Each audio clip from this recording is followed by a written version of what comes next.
Mm.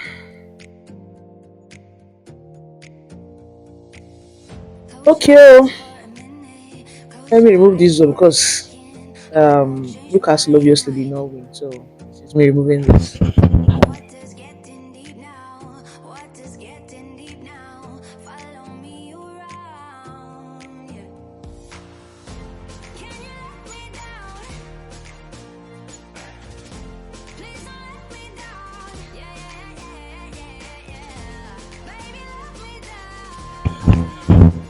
Liverpool went to St James Park Stadium and they did not walk alone. They came back with 3 points. It was a tough one. It was a very, very tough one. This is not, like I said in my pre-match analysis earlier today, that it is not going to be a walk in the park for them to get 3 points because the atmosphere there will be very, very tense. I call this an ISAK derby. An ISAK derby meaning ISAK has been the subject of conversation for both clubs. For Newcastle, he is their player. They don't want to sell him. He reminds them of Alan Shearer. He helped them to win their first major trophy in many years. He is their poster boy. At the other side of the divide is Liverpool. Liverpool wants him. Liverpool had already placed a bid of £120 million, which was rejected, and he's has been twerking, he has been causing tantrums, skipping trainings and all that. So you can see the fans of Newcastle are disappointed and they are angry at Liverpool for coming in to, turn around the head of their star player. They wanted a Kitike, they didn't get him. Liverpool got him, and now they want to take. So you can see the energy. It's is a host. The kind of is a hostile kind of energy. So I said it's not going to be because it's going to be very, very physical, and that was exactly what we saw in the first half. I know Liverpool scored, but then again, Gordon's. I don't know what that guy. I don't know. It seems he was carrying weight of all the Newcastle fans on his head. Come on, what was that tackle for? It was a harsh tackle. Person said it was supposed to be a yellow. It can't be a yellow. You didn't go for the ball. It was not a mistake. It was an intentional act. Van Dijk was miles away from your box 18. You just wanted to pass the ball to someone close, and you just rushed and you used just come on. And even the studs, the lines, you could see it on Van Dijk's leg. So it's a career-ending kind of injury. So the red was 100% correct. And going into the second half, Ekitike scored his third goal for Liverpool. He has scored in 3 games now. 3 games played, 3 goals scored in the Community Shield against Bournemouth and now against Newcastle. So the guy he's not a one-season wonder like most of us imagine. Coming from Frankfurt, who is Ekitike, he now has 3 goals. He's the highest goal scorer as far as I'm concerned. If you're adding the Carabao Cup, the Community Shield rather, right? Community Shield. So it's a good one. But then again, after you're scoring 2 goals, the same MO happened against Bournemouth. You had 2 goals up and you were able to concede 2 goals in level 2-2. It doesn't make sense. Bruno Gomes scored. Osula, their striker, came in as a sub and also scored, and we thought fine, beautiful. Newcastle, they've been outstanding despite being 1 man down. Like they played for 45 plus an extra 11 minutes. That is, we're looking at 56 minutes, right? Yes, we're looking at 56 solid minutes without an 11-11. It was not they were numerically they were deficient on the pitch, 10-11, but they played. There was this team spirit.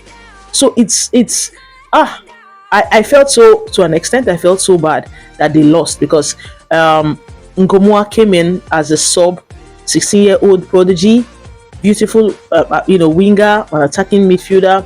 He used to play for Chelsea, left Chelsea last year and joined Liverpool, and he has been explosive even all through the preseason games. He was great, and now he came in and he was not marked. The bad thing, one of the annoying, not I won't call it annoying thing, one of the most bad decisions defenders would make is not manning the both sides of their 18-yard box. No, he was left unmarked and he scored that beautiful goal, making it 3-2. When he came in as a sub, somehow I had that notch or had that feel that this guy might cause trouble here, and he had the chance and he took his chance. So this is a player that going forward, and the stock would always have him on the bench. The Carabao Cups, the guy will come into play. The likes of Gakpo will rest. Carabao Cups, FA Cup, those fringe teams, he would come in and shine. So it's a good one for him. But since we are like, Chelsea, they shouldn't have allowed him go. Bro, guy, babe, how many 15-year-olds or how many 16-year-olds will Chelsea integrate into the system, into their club? it's not every time that it happens. It's not every time it works out. There are so many persons that Chelsea has allowed go, and I'm wishing him the very best. You can't put everybody in the team. It's not possible. It's not possible at all. So I wish him the very best. I wish him the very best. And now for Newcastle, I have three questions. I have two questions.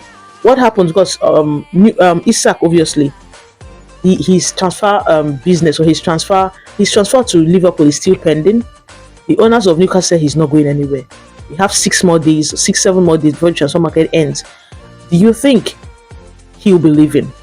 Do you think he will not leave? If he's not going to leave, how will they integrate him back into the team? How exactly will Eddie Howe integrate? Because of course we all know that they have a divided dressing room because of ISAK. Some persons are supporting him, some persons are not supporting him, and it's there's this bad energy, there's this bad vibe that if he's going to finally come back to to the squad, that is if he doesn't get sold. So what are your opinions? Do you think he will be sold? If yes, fine. If no, how do they integrate him back into the squad? That's my question. The second one is how exactly will Liverpool fix their defensive they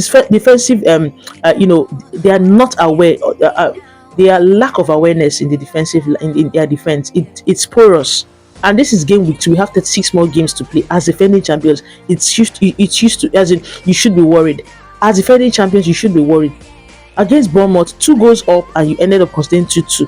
Before we had to take the individual brilliance of Chiesa and Salah to make it 4-2.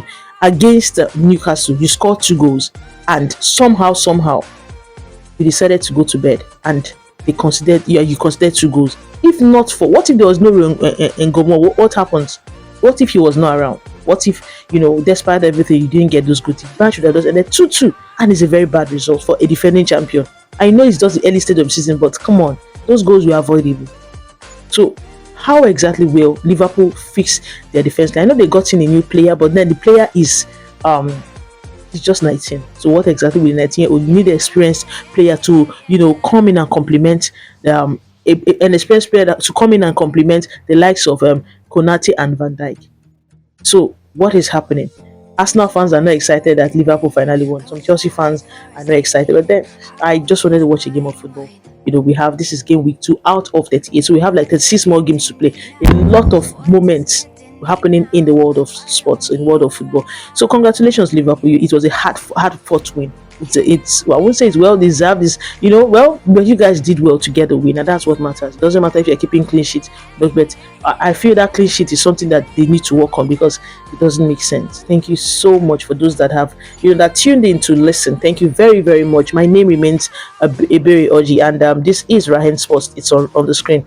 Kindly subscribe to my YouTube channel. Don't mind my eyes. I've been stressed out sort of, but then I just had to make this video because it's more like a continuation from what I said on my pre-match analysis. This is my post-match analysis. Yes, for FPL players, Salah blanked, it was a very terrible this game week 2 did not even favor me at all. For those that had Ekitike in their starting 11, kudos, he did well to get a goal, to get a second goal. Thank you so much, thank you very much, and enjoy the rest of your day. And this is me saying peace out. You didn't walk alone, Liverpool fans. Congratulations.